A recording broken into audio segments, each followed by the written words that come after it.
अरे कहाँ से चिराग?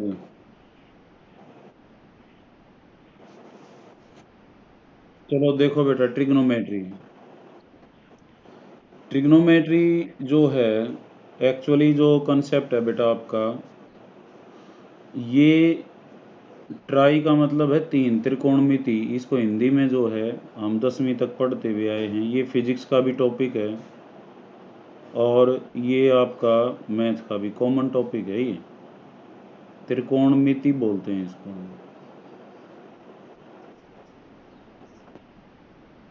तीन जो है कोण। हेलो। हाँ, क्या कुछ बोल रहे हो बेटा?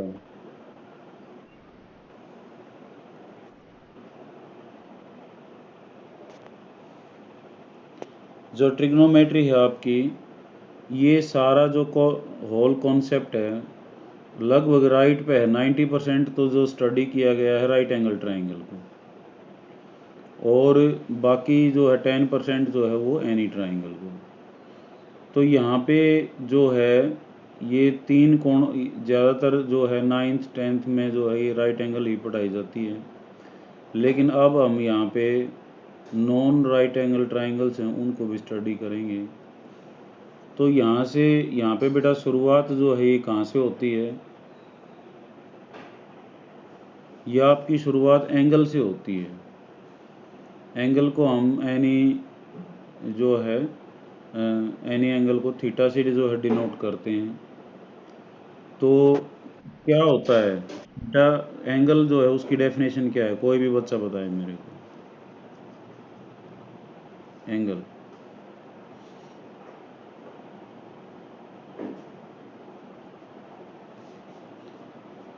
सुन रहे हो ना बेटा? मेरे को कोई भी बच्चा जो है, कोई भी स्टूडेंट एंगल की डेफिनेशन बताए। अब तक आपने कौन पढ़े हैं?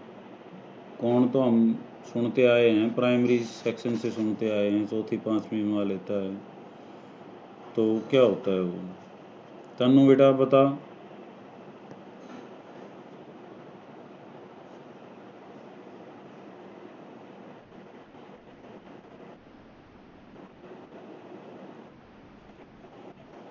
देखो यहाँ जो है, तन्नू आवाज आ रही है बेटा?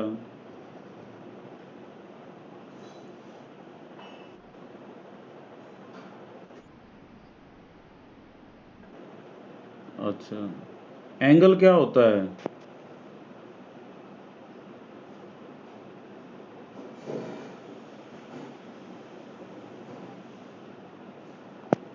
हेलो। किसी को आवाज नहीं?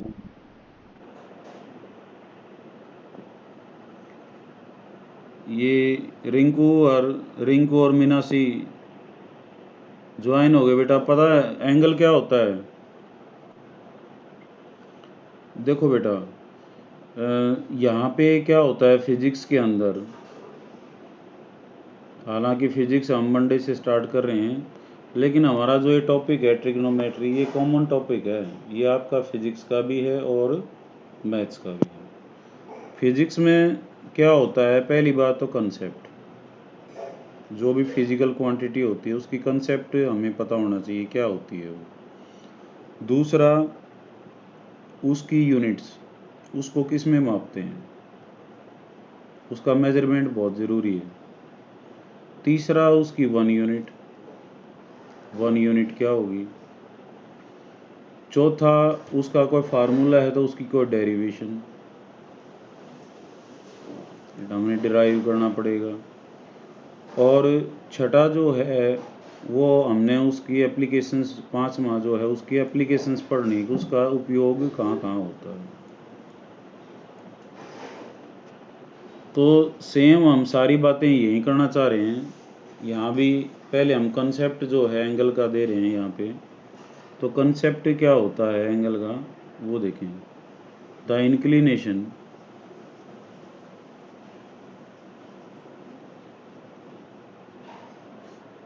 Of a ray to another रे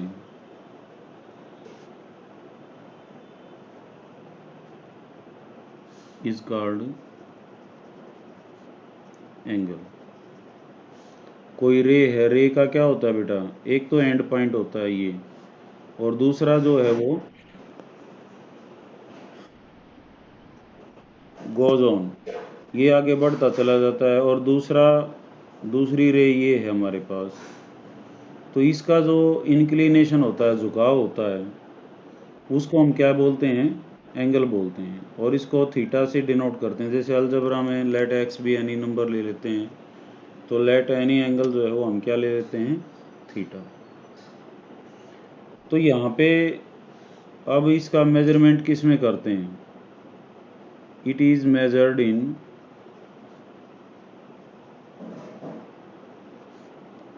डिग्री, रेडियन एंड ग्रेड्स। जैसे दूरी होती है बेटा, डिस्टेंस होती है, डिस्टेंस को किस किस में मापते हैं बताएंगे आप। डिस्टेंस भी फिजिकल क्वांटिटी है, तो डिस्टेंस को किस किस किस में मापते हैं बताओ।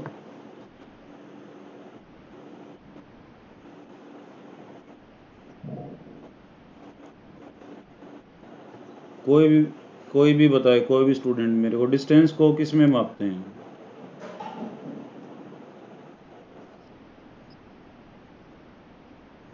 Yes, centimetre, metre, kilometre, foot, foot में भी तो मापते हैं, है ना। और आजकल तो नैनोमीटर, एंगस्ट्रॉम, पता नहीं क्या क्या है। तो ये अलग अलग सिस्टम होते हैं, वो फिजिक्स पढ़ाऊंगा जब बताऊंगा मैं।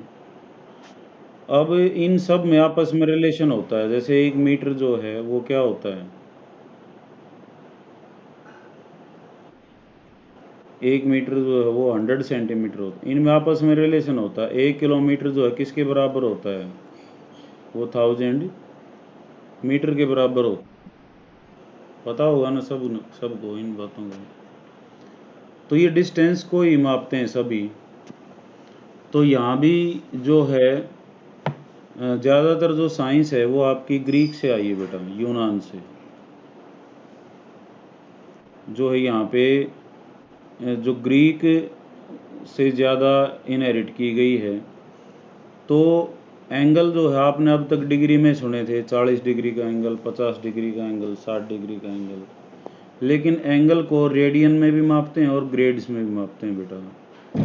और इससे पहले, इसके मेजरमेंट से पहले देखो यहाँ पे मैंने बताया था इसको, इसकी देखो कंसेप्ट होगी एंगल की, inclination of one ray to another ray is called angle. Units होगी, डिग्री में भी मापते हैं, रेडियन में भी और ग्रेड्स में भी। अब 1 यूनिट, 1 डिग्री क्या होगा, 1 रेडियन क्या होगा, 1 ग्रेड क्या होगा, ये बड़े इंपॉर्टेंट बातें हैं। अब यहाँ पे जो है आप देखेंगे कि डिग्री में मापते हैं, रेडियन में भी और ग्रेड्स में। उससे पहले हम एक राइट एंगल को डिफाइन करेंगे। राइट एंगल क्या होता है, अब तक जो सुना है आपने वो कोई भी स्टूडेंट बताए मेरे को, राइट एंगल क्या होता है।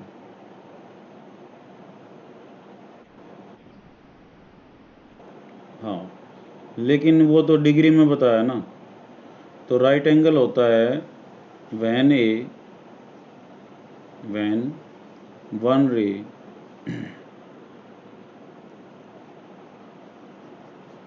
stands vertically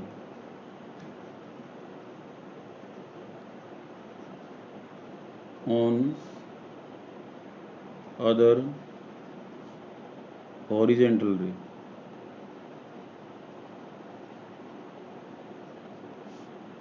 Angle so formed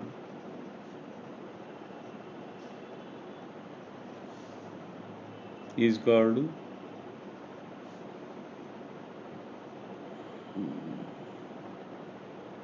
angles of form is called right angle.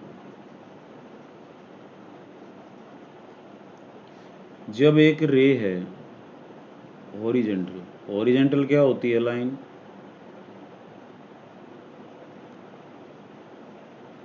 बहुत बार यूज होता है फिजिक्स में हॉरिजेंटल। हॉरिजेंटल रे क्या होती है बेटा? हॉरिजेंटल डायरेक्शन क्या बोली जाती है?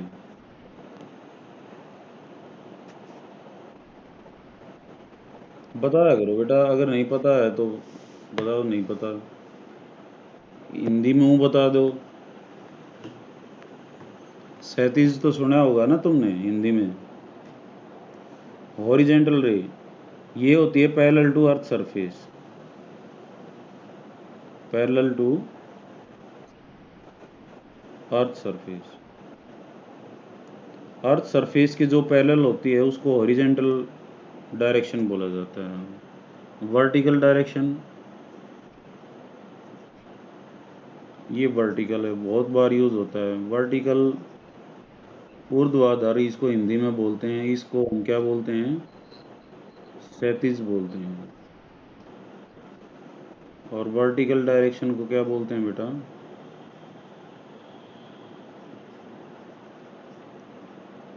एक गेंद को ऊर्ध्वाधर फेंका गया है, ये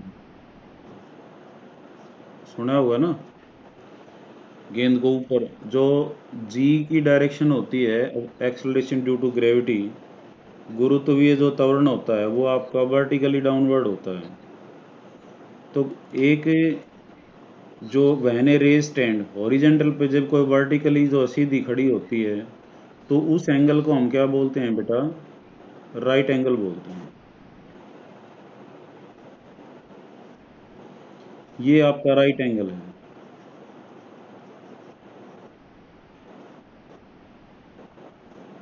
म्यूट कर ले बेटा मुस्कान, अगर घर पे बोलना पड़ जाए तो म्यूट कर लिया करो। हाँ, राइट एंगल जो है वो क्या होता है? जब हॉरिजेंटल पे वर्टिकल कोई लाइन खड़ी होती है। तो डिग्री वालों ने क्या किया, रेडियन वालों ने क्या किया, और ग्रेड वालों ने क्या किया? डिग्री वालों ने इसके 90 पार्ट कर लिए। इसके जो है कितने पार्ट कर लिए? 90। और एक पार्ट को हमने क्या बोला? 1 डिग्री। 1 part is 1 degree. इसको ऐसे लिखते हैं। ग्रेड वालों का भी सिंपल था। ग्रेड वालों ने क्या किया? जो ग्रेड में मापते हैं उन्होंने क्या किया? इसके 100 पार्ट कर दिए, 100 पार्ट्स। और 100 पार्ट्स क्या हो गए? 1 राइट एंगल। यहाँ पे क्या था? 90 पार्ट्स, 1 राइट एंगल।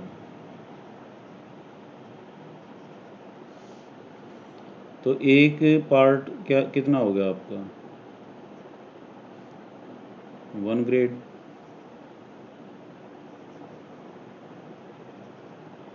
यानी कि 90 degree is equal to 100 grades, और वो 1 राइट एंगल होता है। समझ आ गई होगी बात। जिसने 90 पार्ट कर लिए तो वो तो 90 डिग्री का हो गया।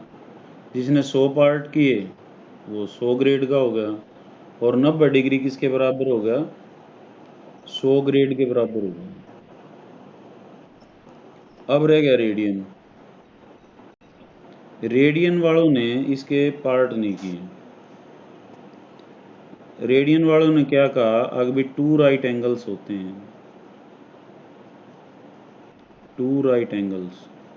2 राइट एंगल्स डिग्री के हिसाब से कितने हो गए? एक राइट एंगल यो 90 डिग्री का, एक राइट एंगल यो 90 डिग्री का, कितना हो गया बेटा? 180 डिग्री हो गया होगा। तो उन्होंने क्या किया? 2 राइट एंगल्स थे, उनको पाई रेडियन बोले।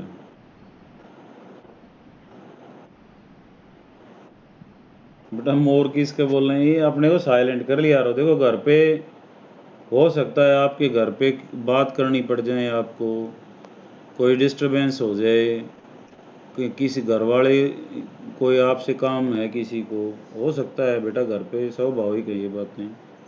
लेकिन अपने आप को म्यूट कर लो उस पोजीशन में, ताकि और बच्चे भी डिस्टर्ब ना हो।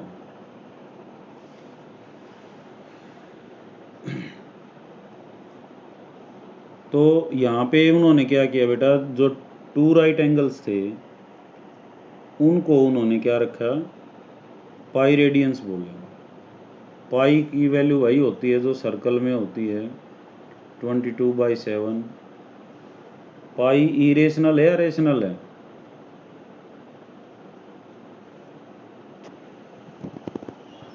पाई तनु बताएगी, है बेटा?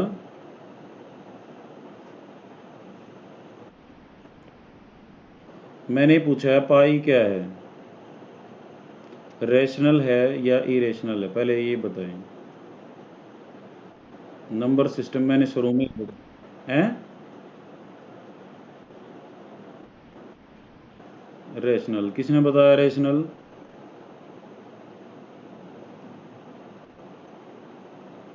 ये नाम तो बताओ।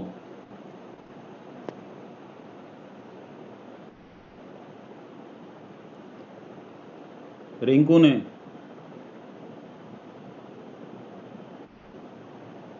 तन्नू?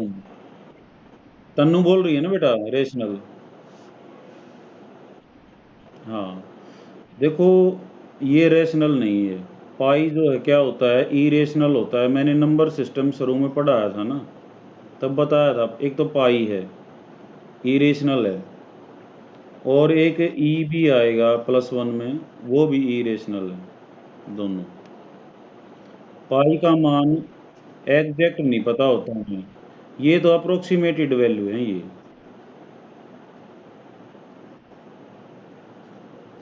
ये अप्रोक्सीमेटेड वैल्यू हैं। 22/7 हालांकि p/q फॉर्म है, p/q फॉर्म में होता है, वो क्या होता है, रेशनल होता है। और क्यू 0 नहीं होना चाहिए, क्यू 7 है, 0 भी नहीं है, दोनों इंटीजर्स हैं। लेकिन 22/7 इसकी 22/7 is not exact value, that's approximated value. 3.14 ये तो टर्मिनेटिंग डेसिमल है, तो ये भी क्या हुआ, रेशनल हुआ, तो ये भी अप्रोक्सीमेटेड है। हम अपनी कैलकुलेशंस को आसान करने के लिए इसकी वैल्यू 22/7 या 3.14 लेते हैं। इसकी वैल्यू तो हम 15, 20, 30 स्थानों तक जानते हैं, आगे तो हमने न्यू बेरा है कि अब जिस चीज़ का आगे 3.14 ऐसे चलता रहे और कुछ ना है पता, क्योंकि इरेशनल क्या होती हैं, जो नॉन टर्मिनेटिंग, जो टर्मिनेट भी ना हो, जिनका डेसिमल पार्ट, और नॉन रिपीटिंग, जो रिपीट भी ना हो। अब नॉन टर्मिनेटिंग तो 1.33 भी है ये, लेकिन ये क्या है, रिपीट हो रहा है, 3 बार आ रहा है।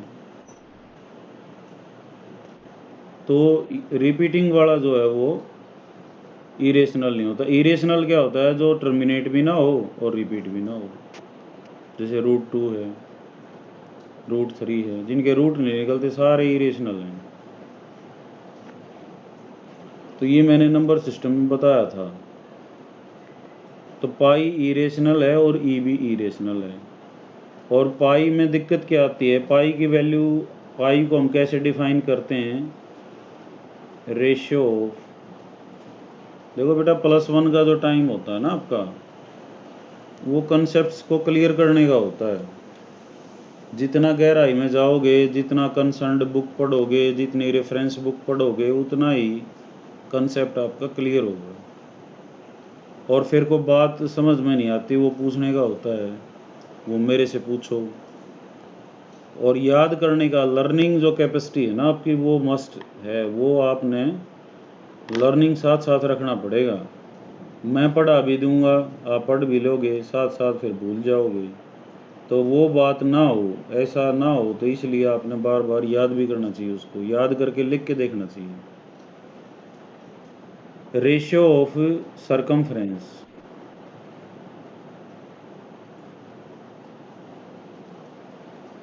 एंड डायमीटर, 2 पाई आर है, उसको 2r से डिवाइड करेंगे तभी तो पाई आता है। तो सरकमफ्रेंस सर्कल का होता है, सर्कल का सरकमफ्रेंस मापना महाभारत है, क्योंकि ये गोलाई में होता है। अंदर के जो पार्टिकल्स हैं उनके बीच की डिस्टेंस कम होती है, बाहर वालों की ज़्यादा होती है। तो इसलिए इसके मेजरमेंट में, इसके मापने में एरर आ जाती है, इसलिए पाई की वैल्यू एग्जैक्ट नहीं निकल पाती। और जो पाई का मान कुछ स्थानों तक, जैसे जो चला हुआ है प्रचलन, आजकल तो कंप्यूटर भी आ गए, तो निकाल देता है, तो उसको जो है प्राइज दिया जाता है। आर्यभट्ट था, उसने पाई का मान इतने स्थानों तक बताया, ये और साइंटिस्ट थे, उन्होंने इतने स्थानों तक बताया। तो कुछ ही स्थानों तक जो है हम इसकी वैल्यू को जानते हैं। ठीक है, अब हम अपने टॉपिक पे आते हैं। तो यहाँ पे 2 राइट एंगल्स उसने बताया पाई रेडियंस के बराबर। अब क्योंकि पाई जो है सर्कल से है, तो इसको सर्कुलर मेजर में भी बोलते हैं। इसको क्या बोलते हैं? Circular major. मेजर का मतलब होता है बेटा मापना किसी चीज़ को। सर्कल के हिसाब से हमने माप के इसकी डेफिनेशन दी है। तो ये बड़ा जो है 2 राइट एंगल्स हमारे पास कितने के बराबर हो जाता है? 180 डिग्री। तो 180 डिग्री किसके बराबर है? पाई रेडियंस के। 1 डिग्री किसके बराबर है? Pi upon 180 radians. बहुत बार यूज होगा। और पाई रेडियन किसके? पाई पूरे डिवाइड कर दो, 1 रेडियन किसके बराबर हो जाएगा? 180 upon pi degree.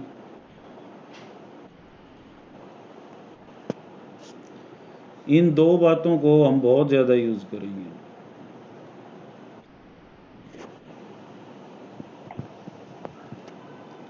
1 degree 60 degree को बदलना है तो क्या करेंगे? 1 डिग्री का पता होना चाहिए। 5 रेडियन को बदलना है आपने, तो हमें 1 रेडियन का पता होना चाहिए। अब 60 डिग्री को बदलना है, 1 रेडियन होता है, ये पाई 60 कितना हो जाएगा? पाई अपॉन 180। तो 60 डिग्री जो है आपका वो किसके बराबर हो जाएगा? पाई बाई 3 रेडियंस के बराबर हो जाएगा।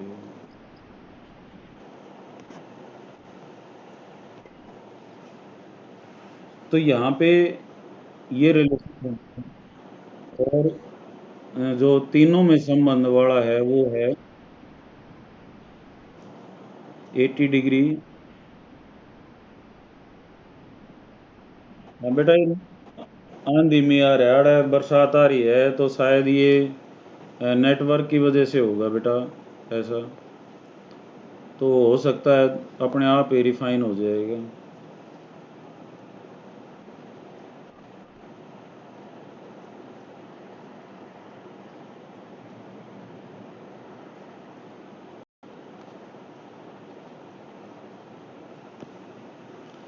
अब भी डबल हो रही है आवाज़?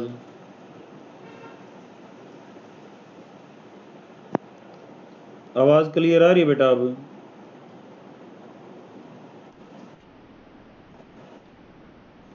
अब तो डबल रिपीट नहीं हो रही ना, इको नहीं आ रही अब? अच्छा देखो 180 डिग्री है बेटा। चलो देखो 180 डिग्री जो है वो किसके बराबर आया? पाई रेडियंस के।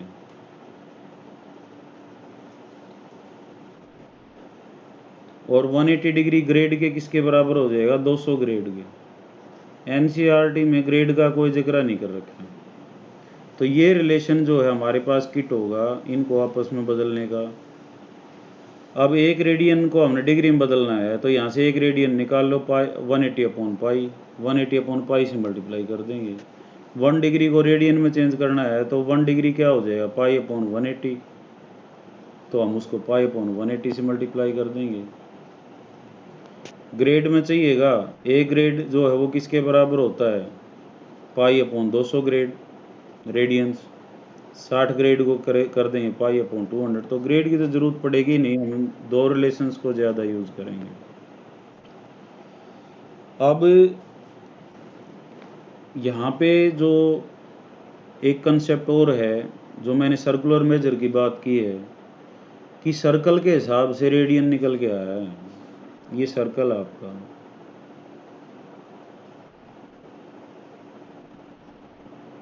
ये रेडियस है, ये दूसरा रेडियस, ये आर है,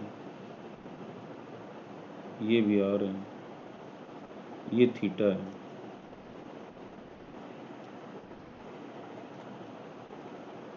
ये एल है। एल क्या है, आपकी आर्क लेंथ है ए टू बी।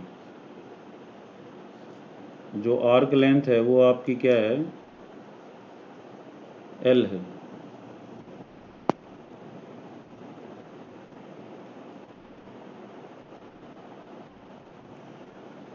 तो जो थीटा जो कंसेप्ट है इसकी यहाँ पे, ये होती है एल बाई आर।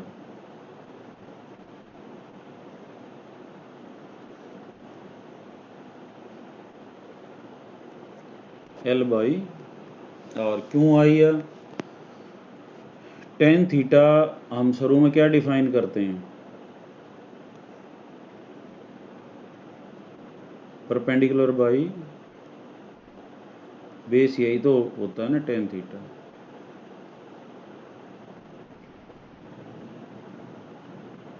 तो यहाँ ये कहता है, यहाँ एक परपेंडिकुलर डाल लिया, ठीक है। तो ये कहता है जब ये एंगल छोटा होगा तो ये जो परपेंडिकुलर है ना ये एल के बराबर हो जाएगा, और ये जो बेस है आपका ये आर के बराबर हो जाएगा।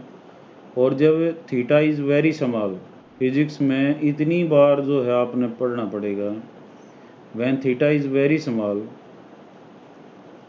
तो टेन थीटा वो थीटा के बराबर होता है, और साइन थीटा वो भी थीटा के बराबर होता है। तो ये फार्मूला किस में रिड्यूस हो जाएगा, theta is equal to L by R में, क्योंकि एल आपका जो है वो परपेंडिकुलर और एल में कोई फ़र्क नहीं रहेगा। कब, जब थीटा बहुत छोटा होगा। और ऐसे ही आर में और बेस में जो है कोई फ़र्क नहीं रहेगा। तो हमारे पास जो बेसिक फार्मूला है रेडियंस का, theta is equal to L by R, बहुत बार यूज़ होता है ये, बहुत ही बार। एंगुलर वेलोसिटी को डिफाइन करने में भी, लीनियर वेलोसिटी को भी डिफाइन करने में भी इसका यूज होता है।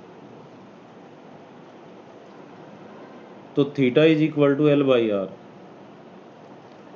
यहाँ पे अब 1 डिग्री कितना होगा, 1 रेडियन कितना होगा, क्योंकि ये सर्कुलर मेजर का चल रहा है 1 रेडियन।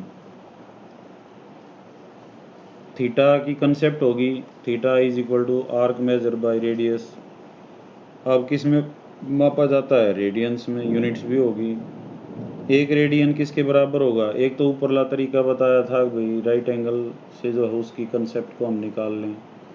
एक फार्मूले से कैसे निकलता है, फिजिक्स में हमेशा फार्मूले से कब निकलता है, जब बाकी चीज़ों को 1 कर दिया जाए।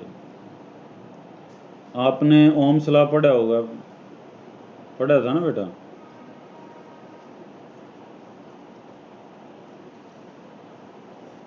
10वीं में साइंस पढ़ी थी। ओम्स लॉ क्या होता है?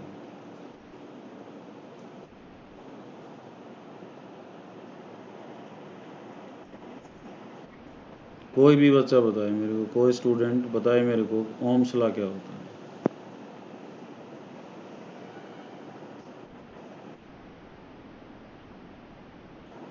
है बेटा? ये लड़का सही बोल रहा है, कौन है? Very good. क्या नाम है बेटा? चिराग। कहाँ से है?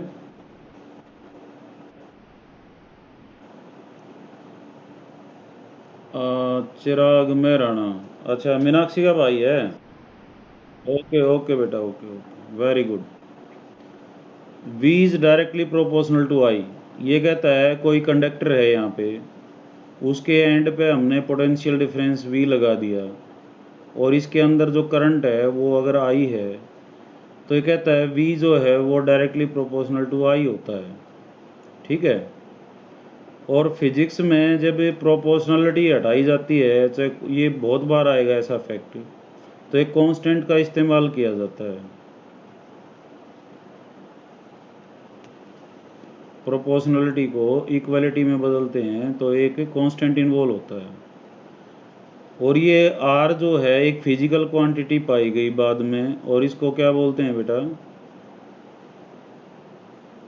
रेजिस्टेंस, प्रतिरोध।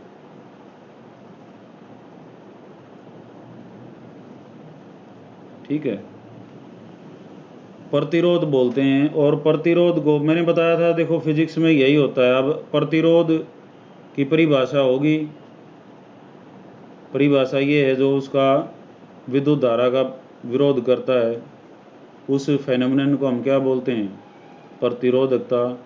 और उस चालक का प्रतिरोध को ओम के नाम से ही, क्योंकि ओम जो है साइंटिस्ट था, उसके सम्मान में ही रेजिस्टेंस को किस में मापा जाता है? ओम में। अब एक ओम कितना होता है? तो यहाँ हम 1 वोल्ट और बटे में 1 एम्पियर ये बोलते हैं। यानी कि ऐसा तार, ऐसा कंडक्टर, ऐसा चालक जिसके सिरों के बीच, जिसके एंड्स के बीच हमने 1 वोल्ट अप्लाई की, और इसमें करंट भी 1 एम्पियर का बया, तो इस चालक का जो प्रतिरोध है, रेजिस्टेंस है, वो क्या कहलाएगा? 1 ओम कहलाएगा। मतलब बाकी सारी चीज़ों को 1 यूनिट कर देना है, अगर उस किसी भी चीज़ की 1 यूनिट निकालनी होती है हमने। पावर का तुमने पढ़ा होगा, पावर क्या होती है? शक्ति क्या होती है?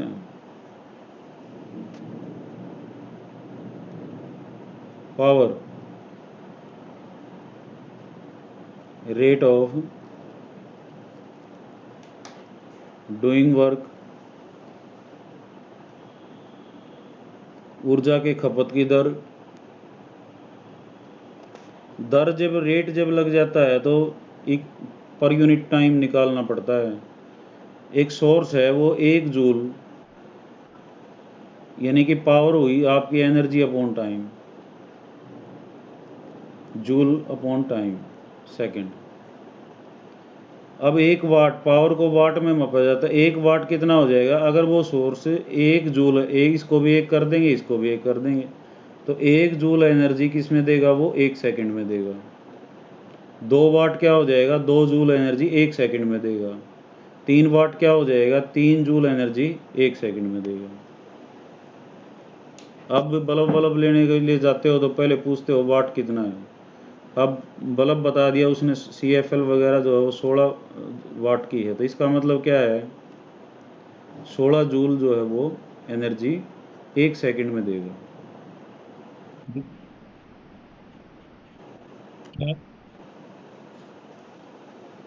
पावर को रिपीट करूं, रेजिस्टेंस को करूं बेटा?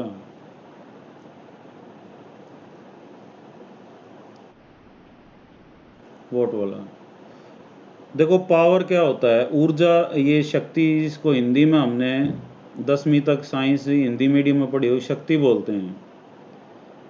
पावर क्या होता है? रेट ऑफ डूइंग वर्क, ऊर्जा के खपत की दर। वर्क और एनर्जी एक का बात है बेटा। ऊर्जा और किया गया कार्य, एनर्जी क्या होती है? ऊर्जा। वर्क क्या होता है? किया गया कार्य।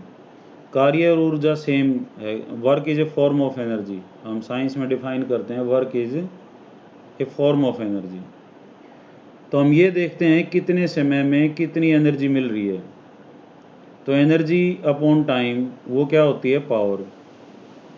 एनर्जी को जूल में मापते हैं, टाइम को सेकंड में मापते हैं, मेजर करते हैं। तो 1 वाट हम क्या डिफाइन करते हैं? जब कोई सोर्स 1 जूल एनर्जी 1 सेकंड में देता है। 2 वाट क्या हो जाएगा? 2 जूल एनर्जी 1 सेकंड में देता है। अगर 2 जूल एनर्जी 2 सेकंड में देगा तो उसकी पावर 1 ही वाट हो जाए, क्योंकि 2/2 कितना हो जाएगा, कट के 1 हो जाएगा वो। 3 वाट किसको कहेंगे, 3 जूल पर 1 सेकंड पर सेकंड। 16 वाट का आप CFL लेके आए तो इसका मतलब क्या हुआ, वो कितना एनर्जी देगा, 16 जूल 1 सेकंड में। समझ आ गई, क्लियर होगी बात अब ये, ठीक है। अब theta is equal to L/R है बेटा। थीटा को किस में मापते हैं, रेडियंस में। एक रेडियन क्या होगा, जब L भी 1 हो और R भी 1 हो।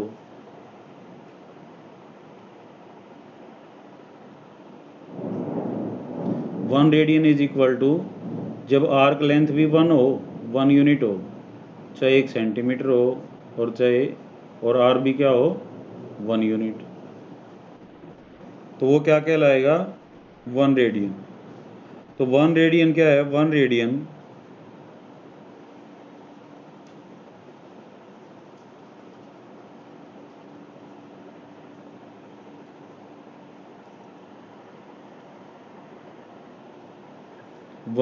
is the angle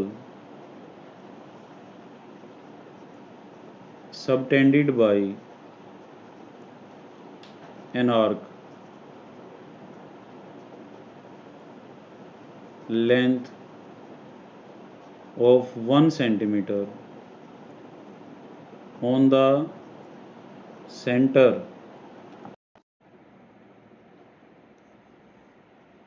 of a circle of radius r, of radius 1 unit।